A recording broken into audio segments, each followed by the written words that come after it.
একদিন সবুজ রঙের একটি টিয়া পাখি উড়ে এসে বড় একটি গাছের ডালে বসল। সেখানে সে একটি দুঃখী পায়রাকে দেখতে পেল। টিয়া পাখিটি বলল, তুমি এত চুপচাপ কেন, কিছু হয়েছে? পায়রাটি বলল, 3 দিন ধরে খাবার খুঁজছি কিন্তু কিছুই পাইনি, এখন মনে হচ্ছে আমি মারা যাব।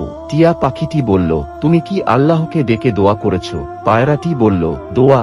আমি তো শুধু খাবার খুঁজছিলাম, দোয়ার কথা তো মাথায় আসেনি। টিয়া পাখিটি বলল, হায় রে, আমাদের রিজিক তো আল্লাহ তাআলাই দেন। কুরআনে বলা হয়েছে যে আল্লাহর ওপর ভরসা করে আল্লাহ তার জন্য যথেষ্ট।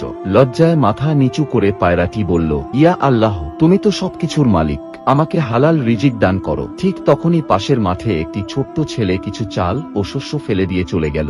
দুজনেই আনন্দে সেখানে উড়ে গেল আর পেট পুরে খেল। পায়রাটি বলল, সত্যি আজ বুঝলাম চেষ্টা করতে হবে, কিন্তু আসল ভরসা রাখতে হবে আল্লাহর ওপর। গল্পের শিক্ষা, আল্লাহ তাআলার ওপর যে ভরসা করে সে কখনোই ক্ষতিগ্রস্ত হয় না। দোয়া ও তাওয়াক্কুল এই দুইটাই রিজিকের চাবিকাঠি।